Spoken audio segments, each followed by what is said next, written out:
What's going on, everybody? Welcome back into the channel, and today we're going to go a little bit away from Jaguars talk and really go into kind of what's going on in the AFC South, from the Titans, the Colts, the Texans, and finally I'll briefly talk about my Jaguars at the end of the video. And the AFC South right now, we're in kind of the same old state. There's always a team that's good and just runs away with the division. There's a team that's like middle to upper tier, and there's usually two teams that are kind of basement dwellers. And that's kind of the same story with the way the AFC South is right now, where the Tennessee Titans actually came out with a number one seed in the AFC in the most recent playoffs, and you also had the Colts get on the doorstep of winning, of getting into the playoffs with a wild card.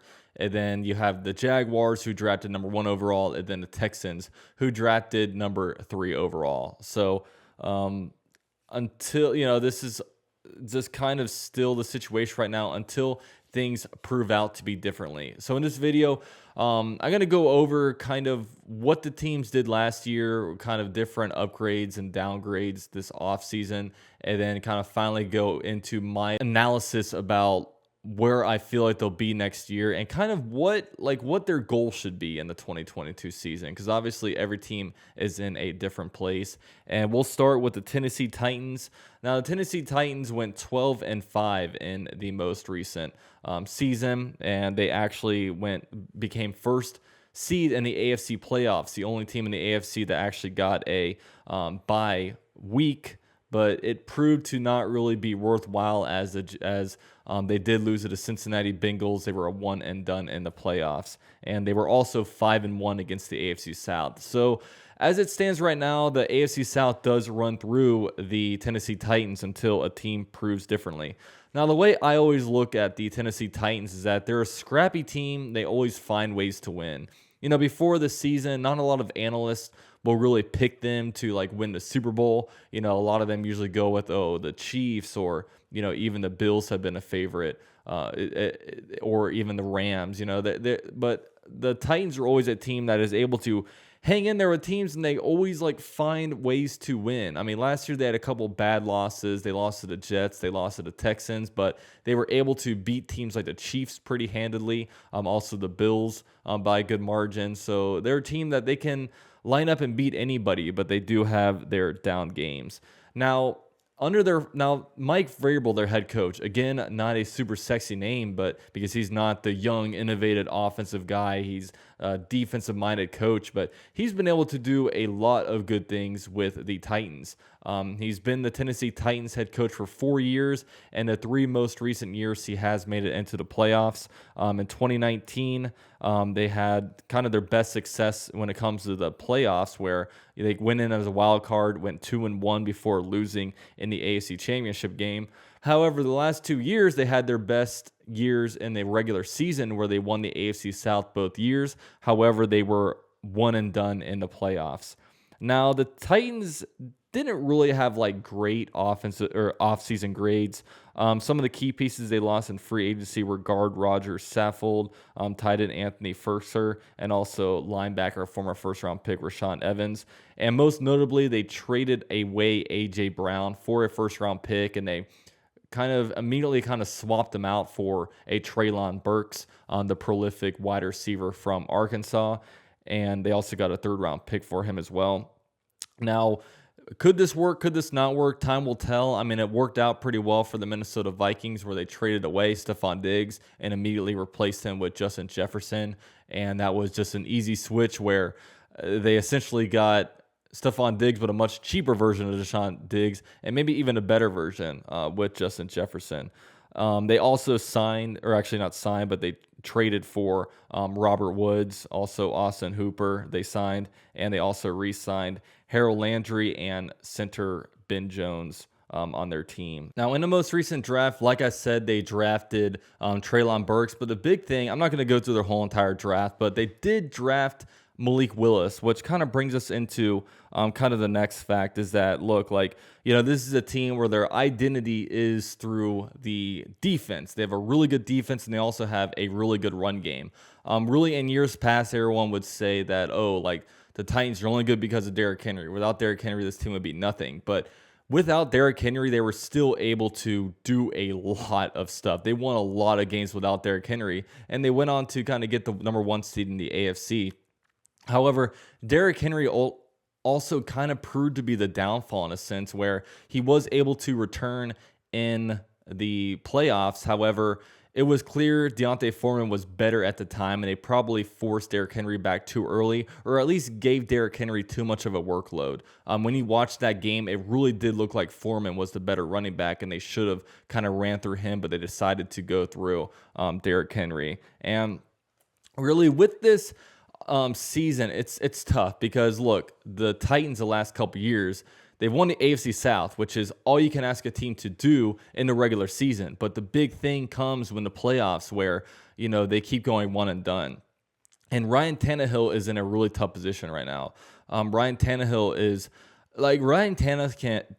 can go out in 2022 and have like a MVP caliber season. He could have a great regular season. However, when the playoff starts, if he doesn't get a playoff win, they're going to want to get this guy out of here immediately because, look, it's clear that Ryan Tannehill can lead a team to the playoffs. That's very clear. That's very evident. However, the big thing holding the Titans back is the fact that Ryan Tannehill cannot take the team over the top, and he was terrible in the playoffs, especially this last season where literally his first throw was an interception. He did not help that cause at all. So Titans fans are sick of him, or a lot of them are. I would probably say most of them are. Of course, I don't have I'm not around the Tennessee Titans fan base much, so you guys would kind of have to tell me if you're a Titans fan out there. But they drafted Malik Willis, so the thing is, he is not ready to play probably this year, but can they develop him?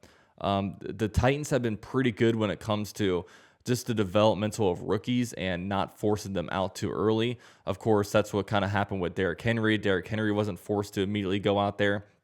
Even Harold Landry.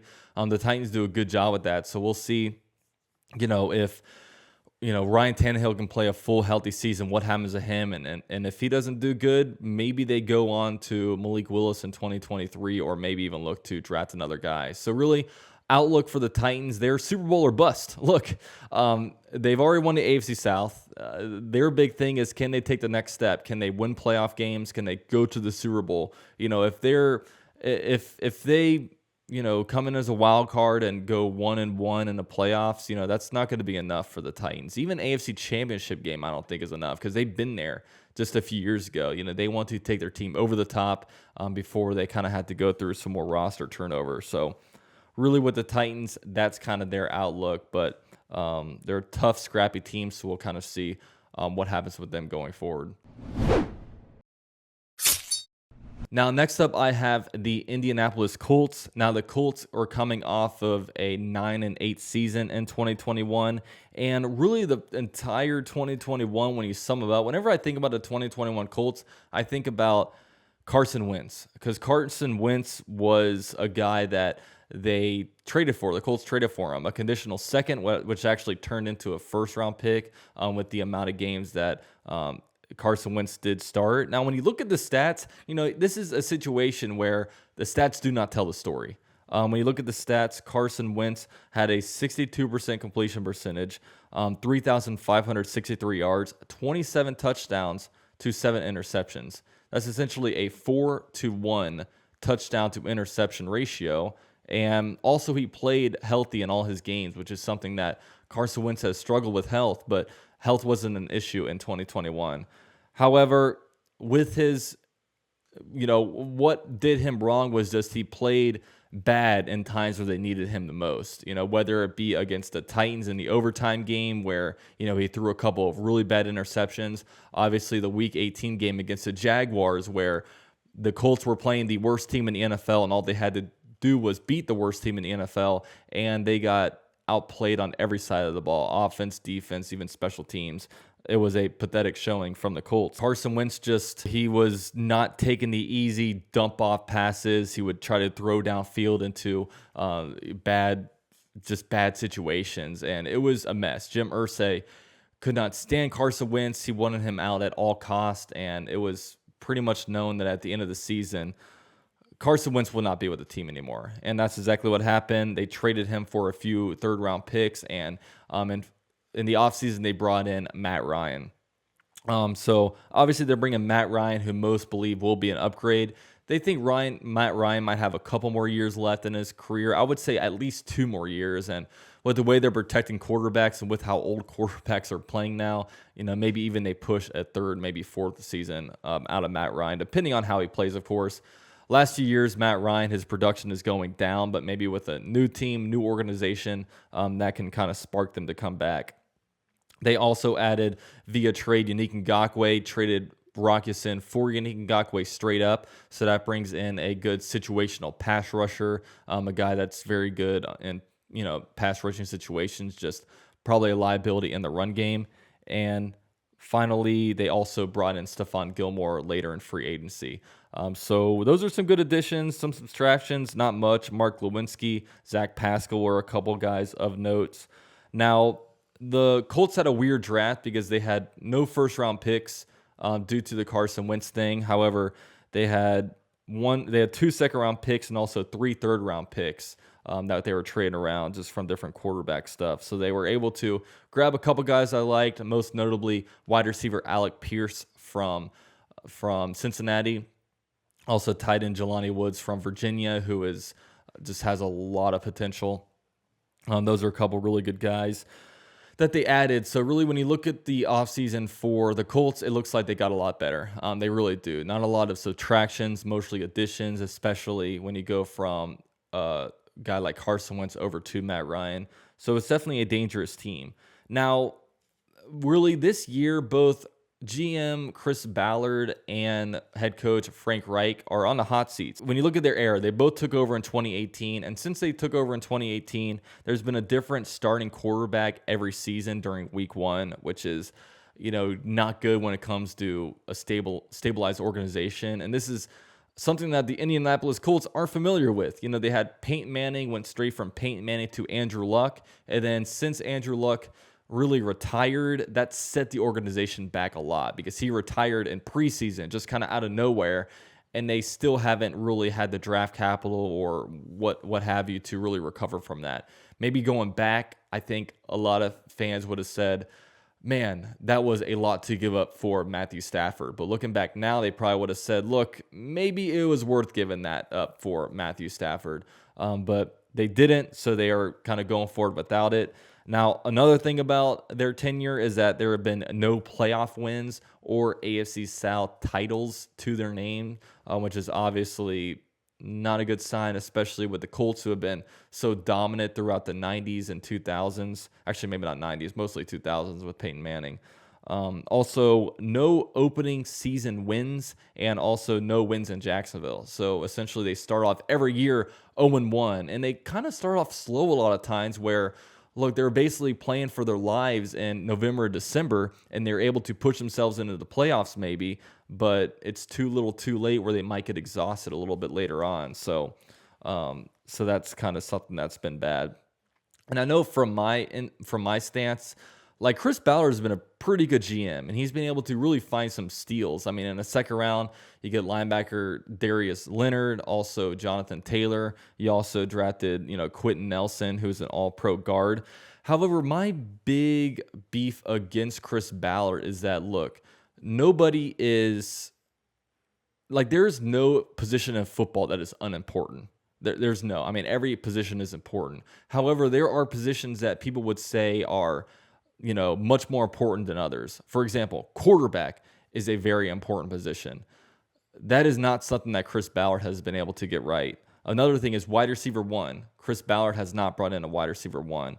Left tackle, Ballard has not got a left tackle. Maybe even that prolific defensive end. I know they have DeForest Buckner, but he's more of a defensive tackle. When it comes to like a real dangerous defensive end, he hasn't been able to bring that in, and even like a lockdown cornerback. So he's been able to hit at positions that aren't like super important over the long run. So that's my main beef with him. So really, the Colts were tasked this offseason whether they wanted to say, hey, like, do we rebuild or do we not rebuild? Now, they're too good to rebuild. They had more Pro Bowlers than any team in the NFL this year.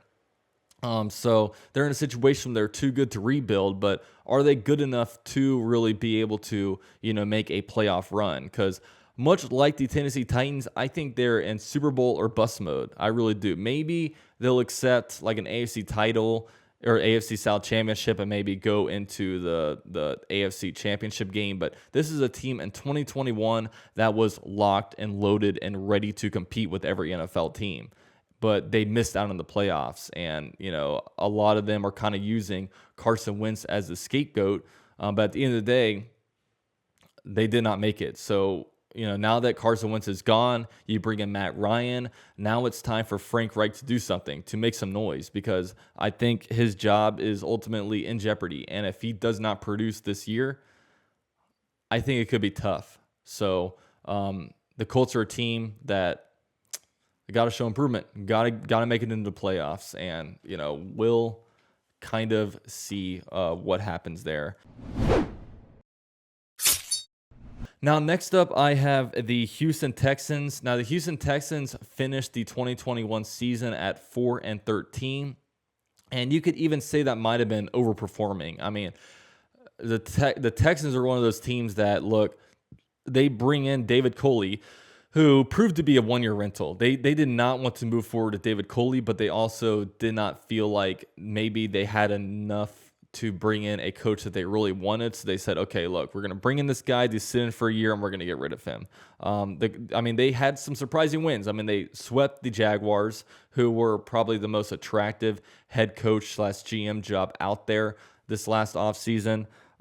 They also beat the Chargers and they also beat the Titans. So they had some surprising wins. But they're a team that, look, Bill O'Brien set this team back so much. Bill O'Brien assumed way too much control over this organization. He was a head coach, and then he became the GM, and he just did desperate stuff at GM, trading Laramie Tunsil for 2 first-round picks, trading a second-round pick for Brandon Cooks, which, that was actually a pretty good trade. But he made moves as if he wasn't going to be here in the long haul, and he was not here in the long haul. And Bill O'Brien did not suffer, but on the other hand, the Texans suffered, and they're still recovering from him. And they will be recovering from him in 2021 as well as the 2022 season.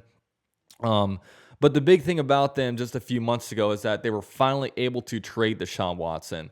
Deshaun Watson was just a black cloud kind of hovering over this organization. It was just a bad situation for both Deshaun Watson and the Houston Texans. This guy was like showing up just to get like a paycheck. He was doing like scout team defensive back. It just, they were trying to wait for different legal issues to clear up so they could finally trade him. And finally, the Browns were able to muster up 3 first-round picks plus some in exchange for Deshaun Watson. So, now the Texans can really start to move forward. 2021, they were supposed to draft number 3 overall. But that pick belonged to the Dolphins, which later traded to the San Francisco 49ers for Trey Lance. That pick, they were supposed to pick there, but they didn't get that pick. However, they did pick number 3 overall this year, brought in guys like Derek Stingley, also later on offensive guard Kenyon Green, brought in Jalen Petre, I believe his name is in the draft, and also wide receiver John Mitchie from Alabama. They had 2 first, 2 second-round picks this year, and they also have new head coach Lovie Smith, who will replace David Culley.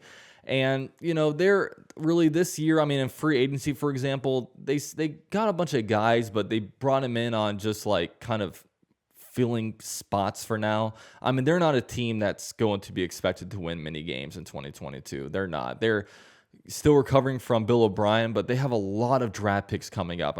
2 first-round picks this year, and they have 2 first-round picks both in 2023 and 2024. So they're going to have plenty of draft capital to really ramp up, and also the money's going to open up these next few years as well. So, they're a team that, maybe watch them in 2023, but their target is 2024, really for greatness. So, but I guess their overall goal in 2022 is to figure out what you have in Davis Mills, because, Davis Mills, he was the first pick they had in the 2021 draft. However, that pick did not come until the 3rd round. But Davis Mills actually showed some good stuff. A lot of people, when they think of sophomore quarterbacks, they think of Trevor Lawrence, Zach Wilson, Mac Jones, but Davis Mills is one of the better quarterbacks last year. He had a pretty good year, a pretty surprising year for most. And it's really all about, okay, let's see what Davis Mills can do. And then from there, because they're probably going to have a top 5 pick no matter how Davis Mills plays, then they decide, okay, what do we want to do at quarterback? Because there's going to be some good quarterbacks come out. If they have the number 1 overall pick, they can decide whether they want to get, CJ Stroud from Ohio State or even Bryce Young from Alabama. They're going to have some options when it comes to what they want to do. So really figure out what you have in Davis Mills. And, if you don't think he's it, you're going to have plenty of quarterbacks to choose from. That's just the name of the game. But the Texans are a team that, look, I don't expect him to win a lot in 2022. And I don't even think that the front office expects it either. It's just all about, okay, come out of this year, see what you have. You're going to reload and retool next year with all your draft capital. And then just, if you pick the right guys, you can be, dangerous going forward. It's just all about, can you pick the right guys? As a Jaguar fan, I can't relate to picking good guys in a draft, but, it's whatever. So the Texans, obviously their season's all about just, getting better and seeing what you have in Davis Mills. Now, finally, I will talk about my Jacksonville Jaguars. The Jaguars finished with the worst record in the NFL at 3-14, and it was terrible to watch. It was not a fun year to watch. Really, it all started with just how bad Urban Meyer was.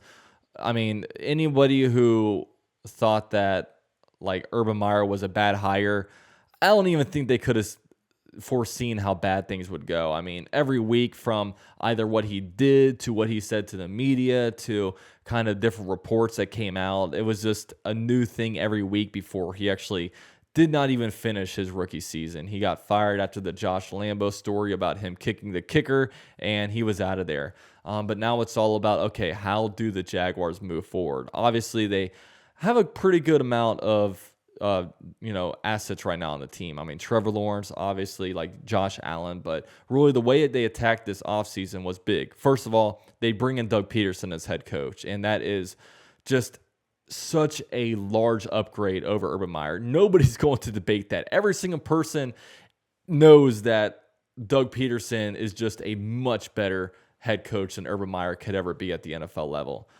So they bring him in, which is awesome, and he brings over his coaching staff. Then in free agency, you dish out the most guaranteed money of any team in NFL history in one free agency. So they bring in a lot of dudes, and then in the draft, they bring in a couple first-round picks with Trevon Walker, with Devin Lloyd, and even just some additional Luke Fortner, different guys in the draft. So really, when you look at the Jaguars right now, they have a lot of raw material. That's the way I'm kind of putting it. They have a lot of really, really good pieces on the team, but it's all about, can you put those pieces together and move this team forward in a good way? That's kind of what we're all waiting to see.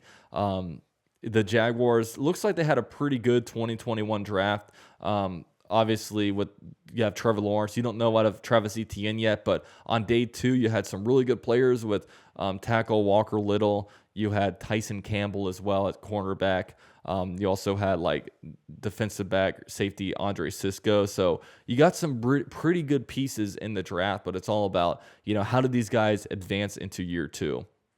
That's going to be really the most telling thing. So really with the Jaguars this offseason, the thing we want to see is we just want to see improvement, man. We want to see relevancy. I mean, it sucks because it feels like the Jaguars kind of got pushed back a year when it comes to the rebuild, because I don't care what anybody says. I debated with so many people on this. The Jaguars rebuild started in 2020. People say, no, 2021 was year 1 of the rebuild. No, it wasn't. In the 2021 offseason, we trade away Yannick Ngakoue, Calais Campbell, AJ Boye. We cut Leonard Fournette. We got rid of everybody that had any trade capital, anybody that had any positiveness in them, and we began the full rebuild. In 2020, we had 2 first-round picks, and that's really where the Jaguars went through kind of the tanking season. They knew the roster was terrible, but in 2020, they had a lot of draft picks. And then 2021 was year 2, and then now we're kind of in year 3, but we're kind of pushed back a year almost because of one, Urban Meyer, terrible. And also number 2, was because of just how bad the 2020 draft class looks to be. I mean, CJ Henderson is no longer on the team. Caleb Von Chason, who knows with that guy? Then, we'll see if we can get anything out of like Laviska Shenault, but it just did not prove to be a very good draft. So going forward, I don't know. We'll just see. I mean, the Jaguars have a lot of potential. I mean, they do have a high ceiling, but they also have a low floor because we are the Jaguars. It would not surprise me if the Jaguars were able to get like 9 or 10 wins, but it would not surprise me if we only got like 5 wins. But I think the Jaguars, I don't know really this year if the amount of wins matters so much, but we just want to see us take steps forward because we want to see us get better. We want to play some legitimate NFL football. I know for me, I need at least 7 wins. I need to go at least 7-10 for me to be happy with the season. I don't care what it looks like. I just want to see that. But I think the Jaguars do get a lot better. I believe that Trevor Lawrence is the truth. Doug Peterson's proven that he's great when it comes to his not only his Super Bowl win, but just the amount of times he was able to bring the Eagles to the playoffs and even win a couple playoff games with like guys like Nick Foles. I think the future is bright for Jacksonville. It's just all about, can this 2021 draft class take the next step? Can we really cash in on all the money that we spent in free agency? And how will this 2022 draft class look? But most importantly, is Trevor Lawrence the guy? If Trevor Lawrence is that dude, then we can go extremely far. We just have to stabilize the culture. I do believe that winning comes first before culture. You got to win, and once you get a few periods of winning, you establish that culture, and then, going forward, you can be like the Baltimore Ravens or the Kansas City Chiefs, what have you. So it's exciting. Exciting times in AFC South, and, I'm looking forward to the day where the AFC South is no longer like the doormat. I mean, every year when you look at the division rankings, it's like the AFC South is at like 7th or 8th. I mean, I think right now they're at like 7th, probably ahead of the NFC East. But time will kind of tell what can happen in the AFC South. So let me know what you guys think. If you're a fan of the team, I'm sorry if I butchered what you think about your own team. I kind of gave my honest opinions about every situation. So we'll just have to see. So with all that said, thank you guys for watching. Subscribe to the channel if you haven't already for all kinds of Jaguars coverage. Or if you're not a Jaguars fan, just hit the subscribe and like button just to support me. As we all know that independent creators put in a lot of time and effort into this stuff. So thank you guys so much for watching. Go Jag. You guys watched the whole video. Really appreciate that. You guys can subscribe to the channel for the best source of Jaguars news on the YouTube platform. Also follow me on Twitter and Instagram at UCF_Jaguar. And you can become a member of the channel for as low as $3 a month for exclusive channel content. Thank you guys, and go Jags.